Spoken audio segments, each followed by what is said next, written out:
Okay, well, everybody, this is the first time I've actually ever done a scheduled live thing here on MBR, Mormon Book Reviews, and I just want to welcome you to this. I actually just want to let everybody know that I took my mom out for dinner. We had fish dinner tonight at the Anna Marie Oyster Bar, which is one of our favorite restaurants we go to. I got the oysters Rockefeller and some cod, and my mom got fish and chips, and we had a wonderful time. And I love my mom very much. I really do appreciate you putting up with me. Matter of fact, I bought the dinner on behalf of Mormon Book Reviews because I felt like she just has to put up with a lot of stuff. There's a lot of stress in this world and pressure. And she doesn't like it when she sees her son getting attacked, and she takes it personally, which is what moms want to do. So I just want to say I do appreciate you, Mom, and your patience. And by the way, my mom did do a book review. Look it up. The last book review we ever did was when we actually were still just doing regular book reviews, was with my mom. So check that out. So I wanted to just touch base here. First of all, I want to actually, it's interesting because I hop in here and somebody had posted a thing in the chat before this even went live. And they said, fellow image bearers. That's from Risto. Somebody else says here, they'll only be here for about 10 minutes. Yeah, we're going to try to find a good time and slot during the week or possibly even the weekends to actually do a fairly frequent live stream. I know this doesn't look the best, the most professional. I do want to tell everybody that eventually we are planning on transferring over to StreamYard, which does make for a better platform to stream from. I'm very limited in my options by just using YouTube's. I'm actually using YouTube Studio to do this live feed. So I just wanted to reach out, I kind of have this little conversation because I have some friends. You still have something to learn about Mormon Standard Time and start minutes late. Oh yeah, okay, thank you. That's why I talked about my mom and the food and going out for dinner, because I thought I'll give people a few minutes to get themselves collected. So we're 2 minutes in, and so now I'm going to start talking about. That's funny. I love it. I'm going to start talking about why I'm going live tonight, and why I'm going live is because I am very, very protective of my friends. And some of my friends have recently been in the sights of some very toxic evangelical so-called apologists. And they've been attacking me. And now they've turned their guns on my homies over at Book of Mormon Review.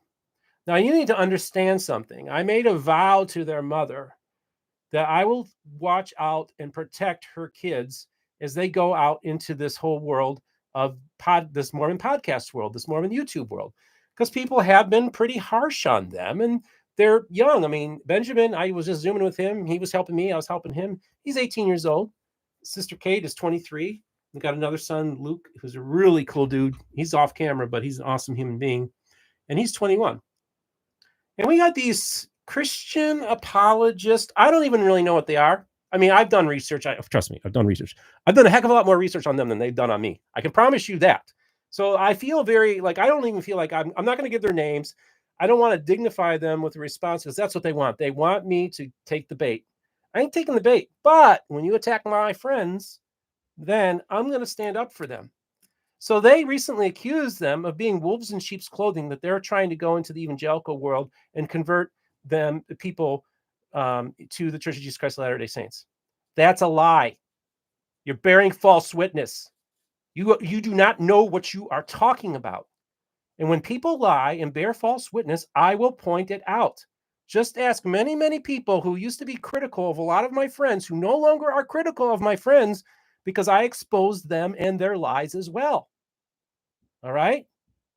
We all know some of the stuff that's out there in the background. We all know that I'm somebody who's not afraid to take on some very big names, some very important people.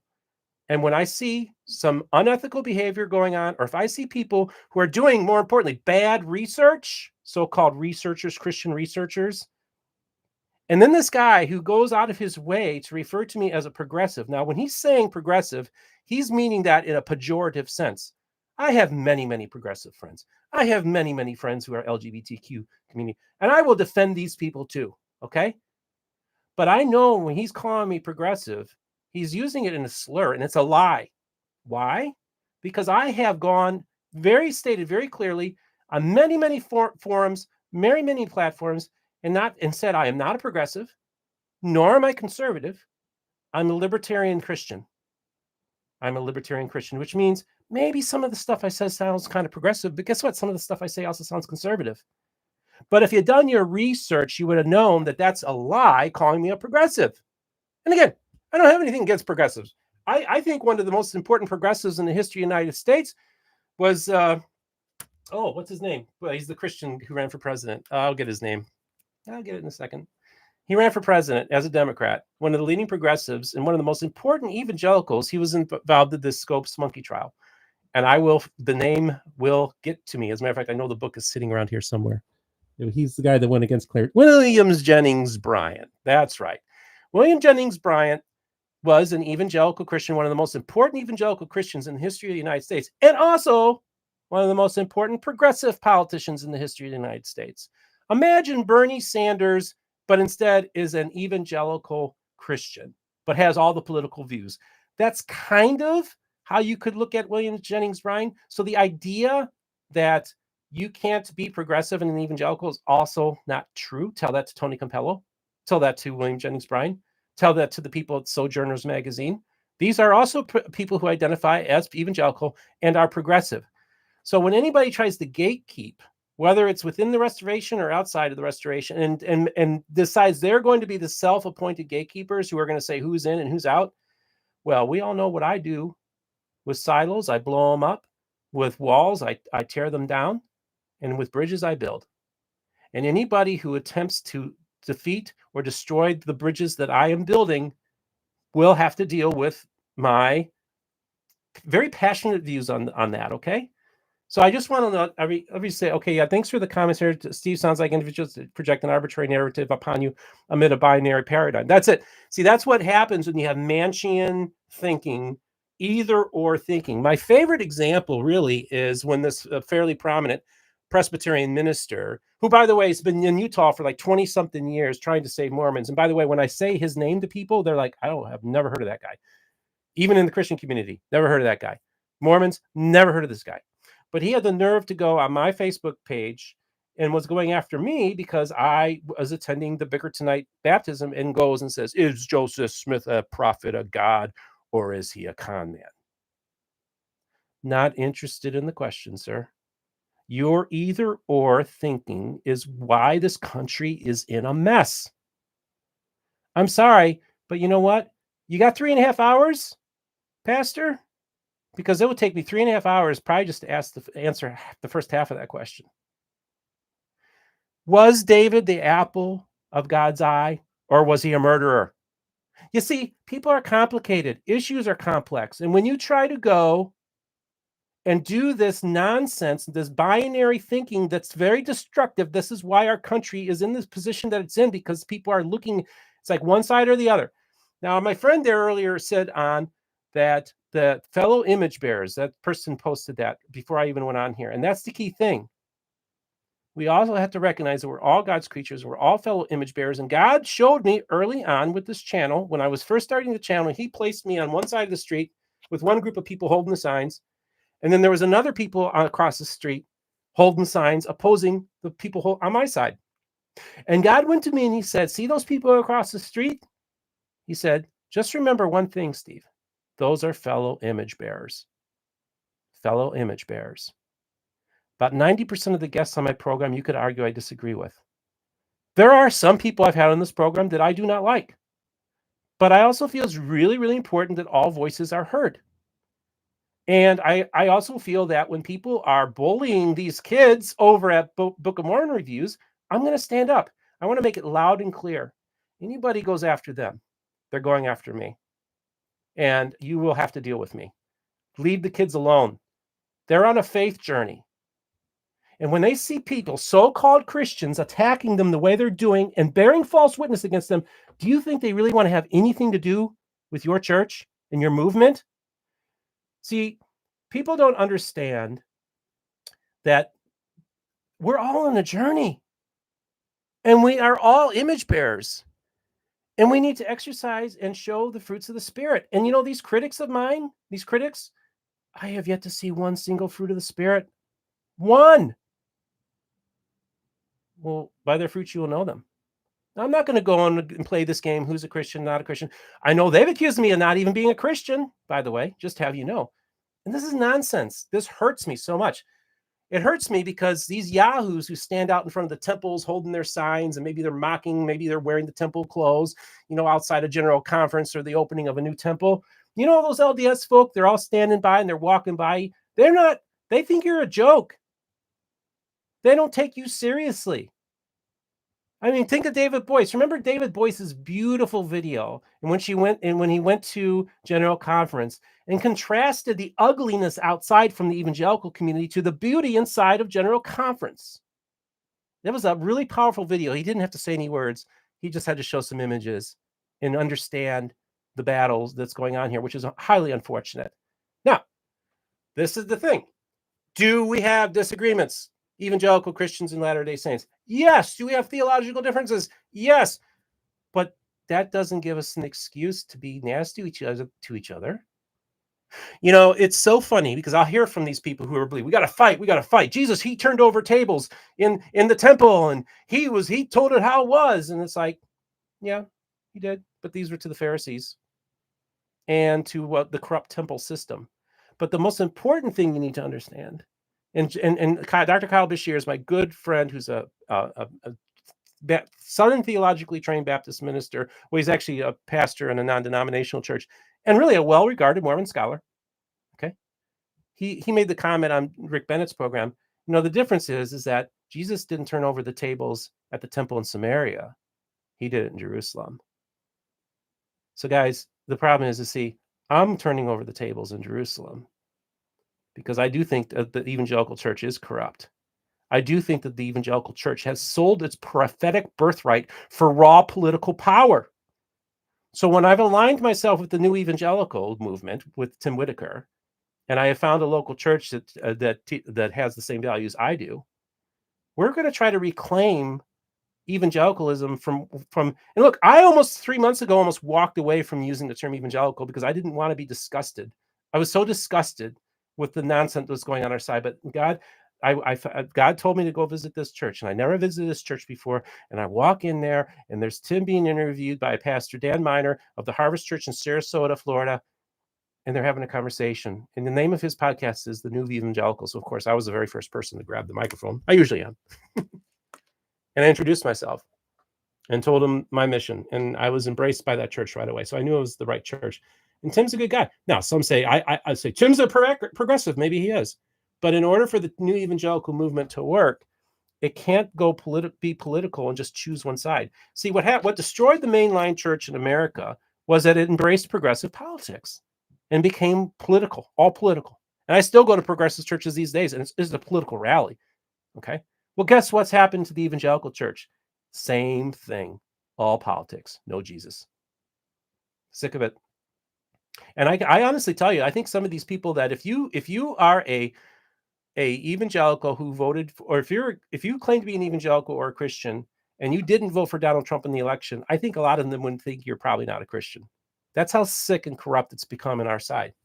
So yeah, I do think we need a reformation in the evangelical movement, and I want to be part of that to get the good people, the moderates, the people who are, practical conservatives, the more liberal, the libertarian, the people that want to really actually do good in this world, and want to talk about Jesus and what he did for us at the cross, and that there was nothing that we could do to earn our salvation, and that the work that is being done is not by us, but it's the work that he's doing through us.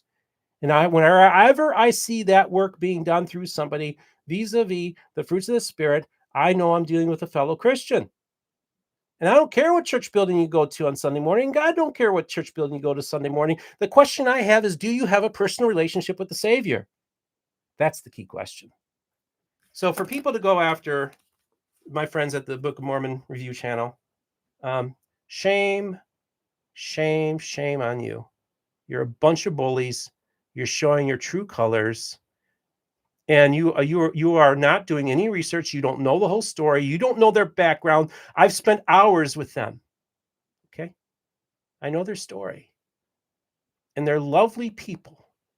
And they're vulnerable right now. And for you to use them, sick Sick. Not going to ever give you, I'm never giving your name. Nobody's ever going to know who you are, but you know who you are. You're going to try to make all these comments. I'm actually surprised you're not in the chat. I don't care. But either way, I'm just very disappointed in that. So, but I'm not surprised. I saw this coming.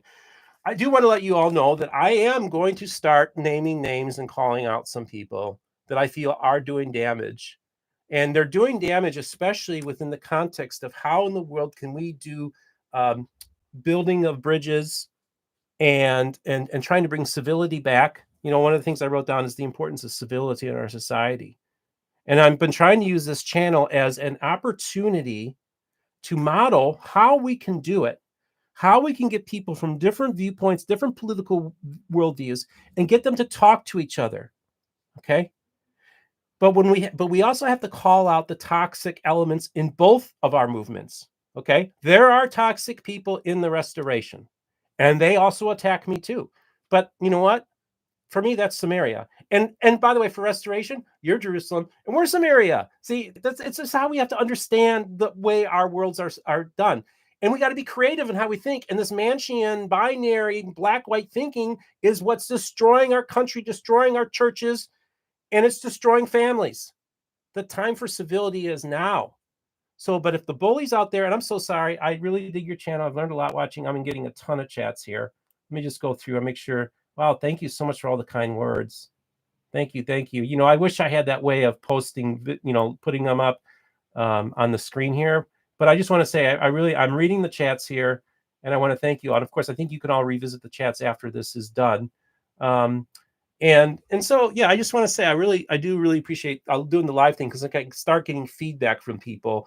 And a lot of people are moving to a live format, so I want to experiment. So you tell me what you think about me doing all of this. I want to also just mention that, you know, other people like to try to program my program. And what I mean by that, well, there's gatekeepers in all these different camps. There are gatekeepers who don't like the fact that I have certain guests come on my program because they don't align with their political worldview. Well, I'm sorry.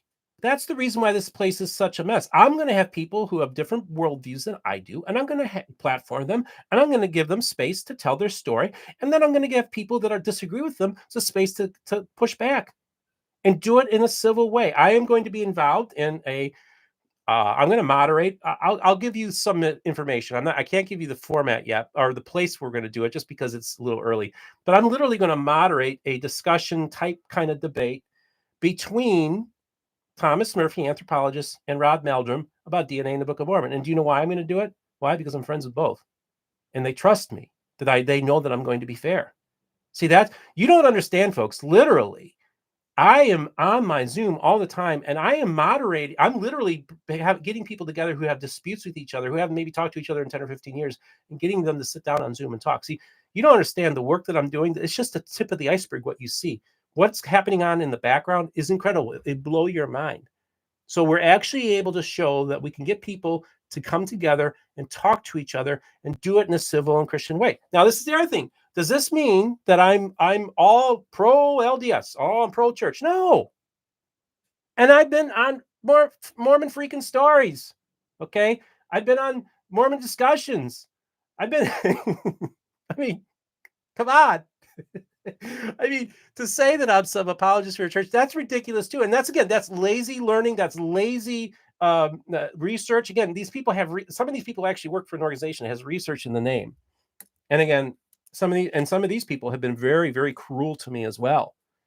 But I know that they're not doing research, because some of the research is good, and I've commended it and I brought it out there. But the reality is a lot of the research they're doing is garbage. And so how they represent Latter-day Saintism and the Mormon movement to the evangelical world is so distorted that it's not even a realistic picture of Mormonism, or the Mormonism they're portraying is from the 1980s. They're not even keeping up with the modern scholarship. They don't sit down and meet with the Mormon missionaries like this last Friday. And every couple months, I'm sitting down with the Mormon missionaries, having great conversations, by the way.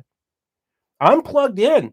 I'm plugged into the employees at the church office building that I talk to each other, at Deseret News.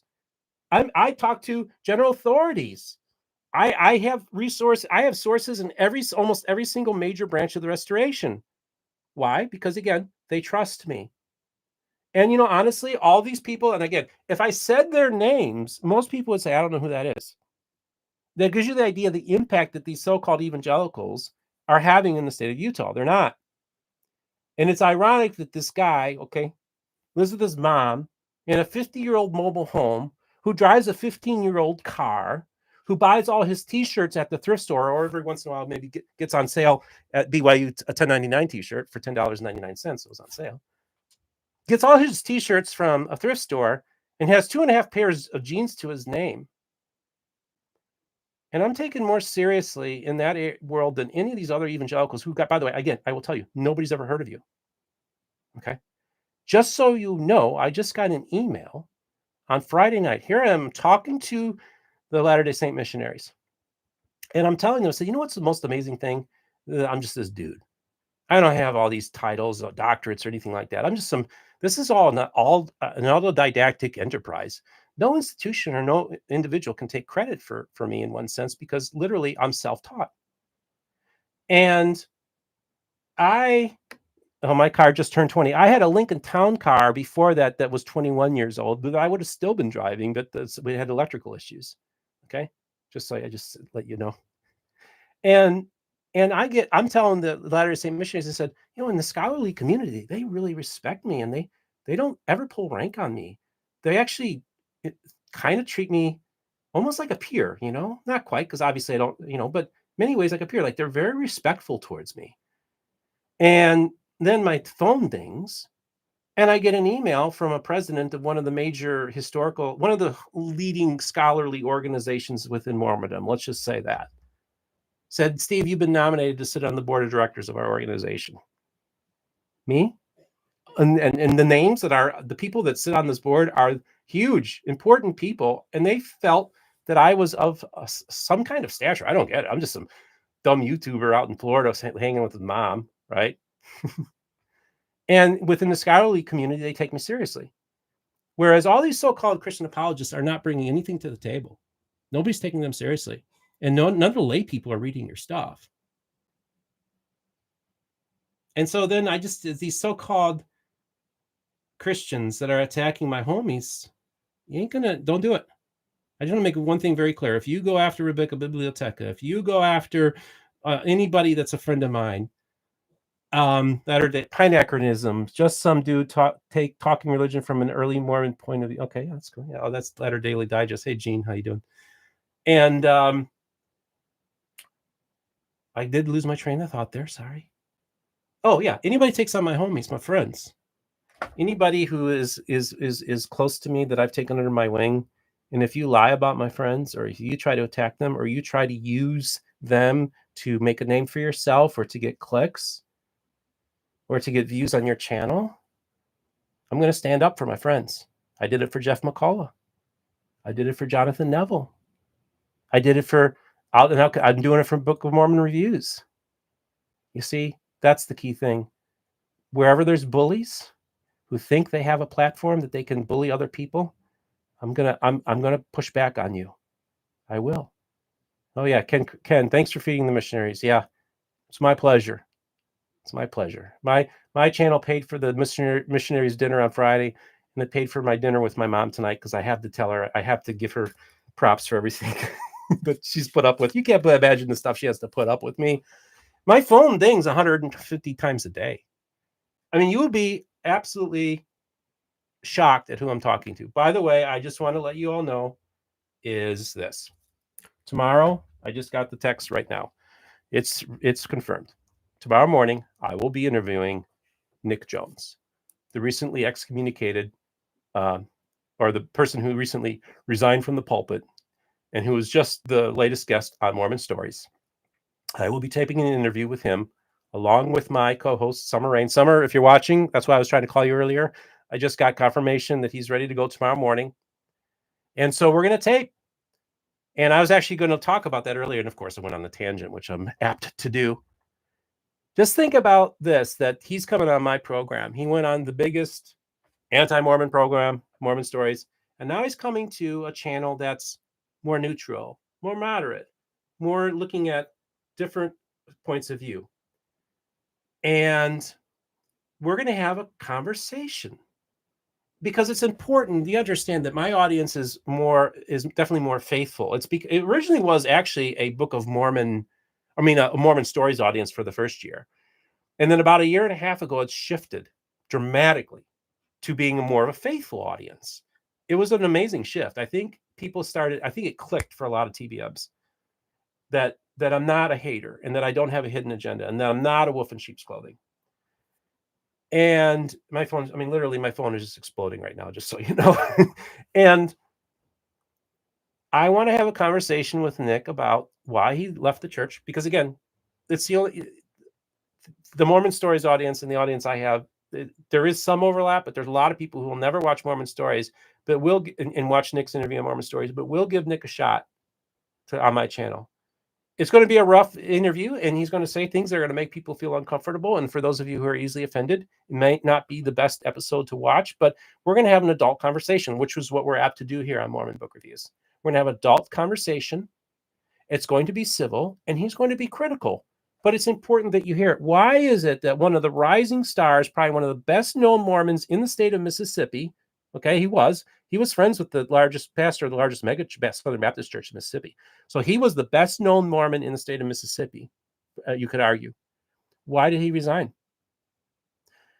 And a lot of it had to do with the way he was as a bishop, the pressures that were put on him. And we're going to have that conversation, because honestly, I'm not having him on because I'm going to say, okay, let's get him on because I want a bunch of people to leave the LDS church. No, I want him to come on because I think that the members of the church need to know what bishops, the pressures that bishops are facing, and the almost impossible tasks that they're given, and that it humanizes these bishops. And also, I want to advocate on behalf of these bishops to be able to get maybe better training so they know how to better handle these sex abuse allegations, these situations that are going on in the church. Unfortunately, we see a lot of the mishandling of these things that are happening in the church. That's one of the main reasons he left. I think the church needs to this is the conversation we're going to have that I hope will help the church make some changes and how they deal with these issues, which will in the long run help the church and help the membership. Because I love the people of the Restoration. I love the people who are members of the Church of Jesus Christ of Latter-day Saints. You know I love you, and I want what's best for you. And I'm not trying to come and tell you how to do your church or anything like that. But as an outsider, sometimes outsiders can see things that others can't and can offer constructive criticism. They also know that I'm not an evangelical who's here, who's going to say, turn or burn, come over here, you're all going to hell. I ain't playing that game. All right. And that I just want to love you right where you're at, wherever you are in your journey. And I do believe that God has placed me at this time and place to help facilitate a different conversation between the Restoration and the evangelical movement. We've been basically persecuting each other for over 200 years. In the 19th century, we were slaughtering each other. Okay, Hans Mill, right? That was us. Mountain Meadows, that was the Restoration. That was the Latter-day Saints of Utah, to my people. Okay, so we know there's a lot on the line. And for those of you who want to be critical, you need to understand that you're only seeing the tip of the iceberg here. I'm a Mormon Book Reviews. To some of my critics, by the way, I will have you know that I've gone to multiple number of my critics and said, let's hop on Zoom and have a conversation. And they won't do it. They'd rather do a drive-by attack and not encounter me and have a one-on-one, man-to-man, eye-to-eye conversation. Won't do it. That's what we call in the old country a coward. So I'm going after the cowards. I'm going to go after the bullies, but I'm doing it in love, because obviously these also are fellow image bearers. And we're to love our enemies and pray for those who despitefully use you. So I'm going to love them too, because I'm informed by my faith in Christ. Jesus Christ is my Lord and Savior, and my Lord and Savior and my King. Okay? That's what he's all about. My life is about what Jesus has done for me, the work that he's done for me, the fact that he's making me into a new creature, and he's doing a work in me. And I'm still on a journey too. And so that's the key thing, is that I am an evangelical Christian. And anybody who says that I'm not, one, doesn't know what they're talking about. Two, hasn't actually done any research to actually look into me, hasn't taken the time to even really want to get to know me, And then they freaking the same thing, that same spirit that they have, then they decide, well, we can't get a rise out of Steve, so let's go after the kids at the Book of Mormon review. And thanks, Radio Free Mormon. Mormon. See, this is the thing. I got faithful people talking here. I got Radio Free Mormon talking here. This is what this channel's all about, getting people talking to each other. And I don't care who you are. You go after my friends, whether you're in the Restoration, you're an evangelical, you're an atheist, you're part of the ex-Mormons Reddits, and you try to tell me who I can and can't have on my program, I'm pushing back on you. Yes, you are faithful, RFM. That's true. To what? We do not know, but you are faithful, Radio Free Mormon. And I do appreciate you. And I appreciate John DeLynn. Just like I went to Greg Mattson, we were talking on the phone. I said, Greg, I'm the kind of guy that defends you in ex-Mormon and progressive spaces, then also defends John DeLynn and RFM in TBM spaces.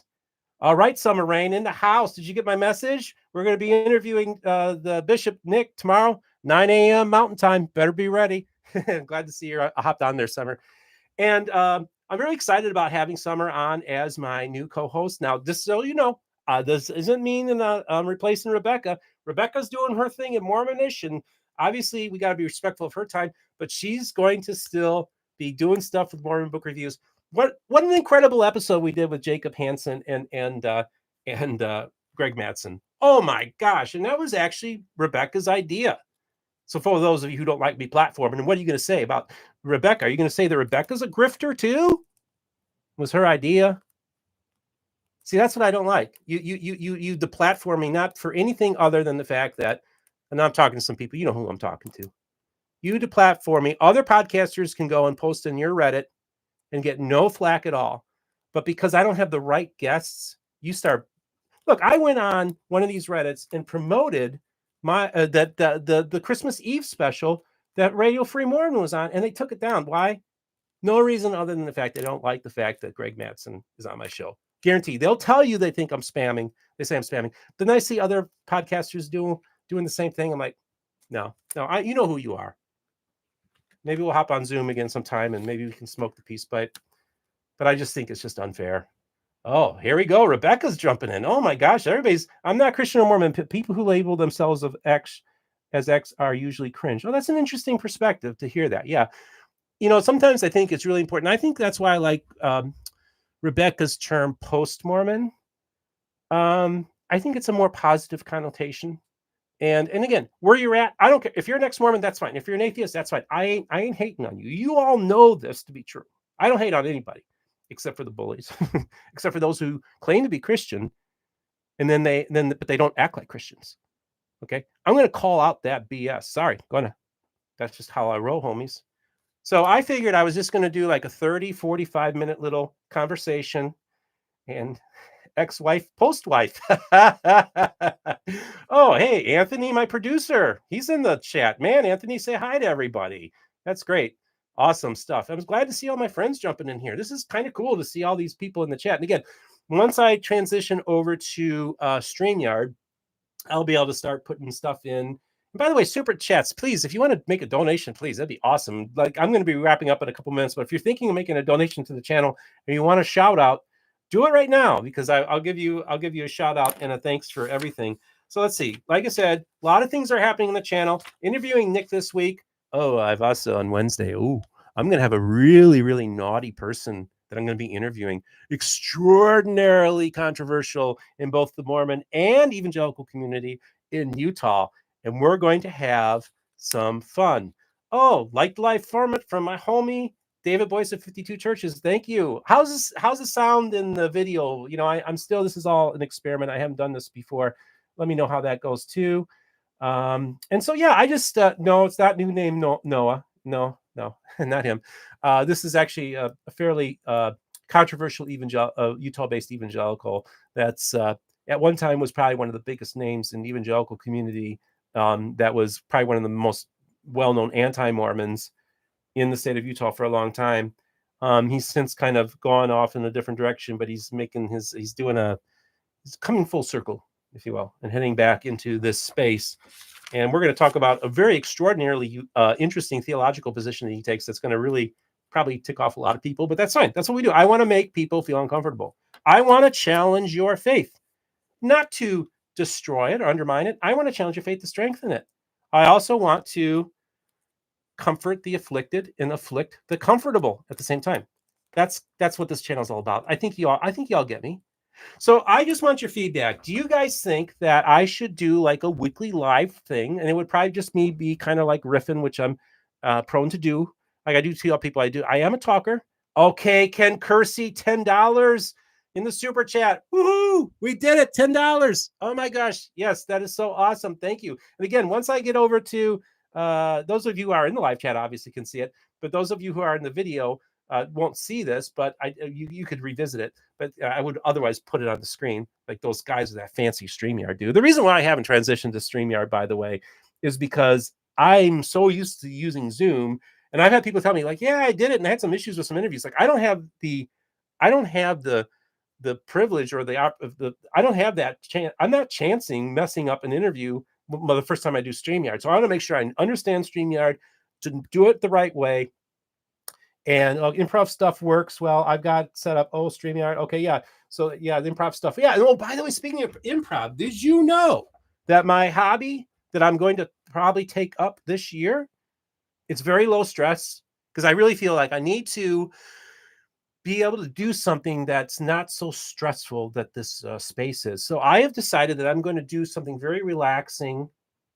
And I'm going to start taking up stand-up comedy, and I'm going to be mentored by the Fresh King Benjamin.